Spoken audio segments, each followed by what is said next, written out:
Hello everyone, my name is Huli and I'm here to do an album review. This time is Sinch, self-titled. Album came out in 2002. Now I know they came out with an album this year, but I kind of want to talk about the 2002 release because I think it's much better. It was the first Sinch album I've ever listened to. I own it, and it sort of hits at home because generally what I like to do in this channel is to give you guys, new and underground bands that you may not know of that sort of hit me as very important and unique and original. I review all kinds of post-grunge, but sometimes bands like Hurt really impress me and take post-grunge to this whole new area where I didn't know it could take me. And Sinch sort of takes me there. And so when I first heard this album, I was so excited to let you guys know. And their style comes, bundled with a lot of different bands. I feel like they might not be influenced by these bands, but they sort of sound like them.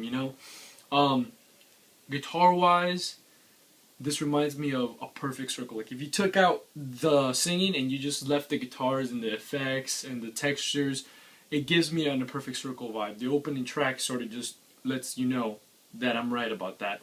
And then you add the vocals and it just takes Cinch and makes it, puts it in a bubble of its own, I guess you could say. I can't really relate them to anybody else. A little bit of Hurt, Hurt might be here, Cinch might be here, but like, it's its own thing, if that makes any sense.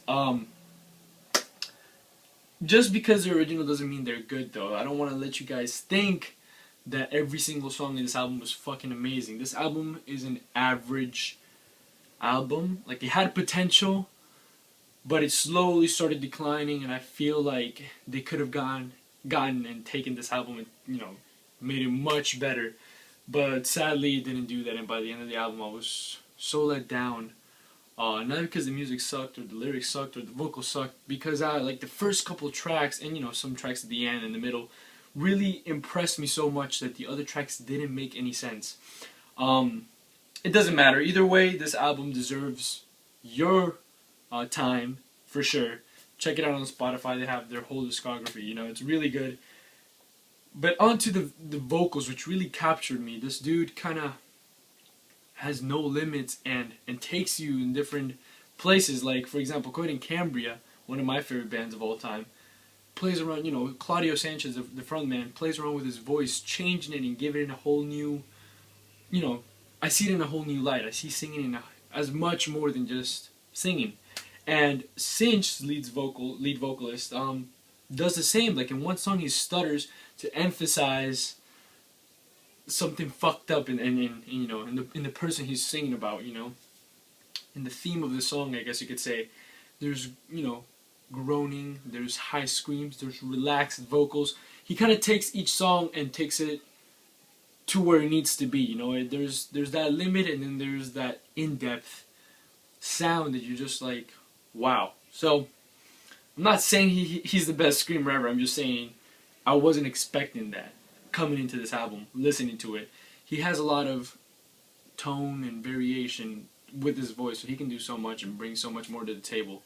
The guitars definitely respect the song. There's no shredding, but there's texture and relaxed, monotone sometimes. Monotone guitar that you can hear every single note as it's being played, and it's not in your face or super distorted. You really know what you're listening to. It's a guitar, it's a bass, it's the drums, and every single instrument plays its role perfectly fine. None of them like kind of intersect the other or cancel the other out. They just all work perfectly in harmony. And some songs kind of just fail. Some songs I feel like they work too much in harmony and kind of just became boring and But some other songs kind of just shine. And overall, most of these songs are okay. Probably 4 out of the 11 tracks are amazing, and they're definitely on my playlist. And those are the ones that shine with the vocals the most. Guitar didn't really buy me, the vocals did. And so if you're a big person when it comes to singing and lyrics and stuff like that, I feel like this is perfect. Sadly, by the end of it, I did realize, like, wow, I was expecting much more. So out of 10, I give this album a 7. Definitely worth your time. Again, if you want to check it out on Spotify, YouTube, just really look at the self-titled. Hive Mind wasn't that great. I listened to it and it was like, it was very average. Something that their self-titled was not. Even though it wasn't amazing, it was very original. I don't know if that makes sense, but it makes sense. Thanks for watching, guys. Also, check out the Enigma's channel, always. Twitter's down there if you want to follow me. I kind of just randomly talk about music that I'm listening to, opinions, like right on the spot.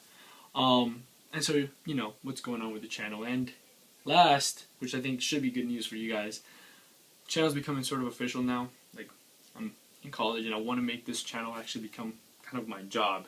So, alongside with making music, the music verification show, my art paintings, and, you know, the story that I'm writing, I really want to become an artist and just make this channel grow and show you guys every step of the way. I guess, I don't know. Thanks for watching and stay tuned.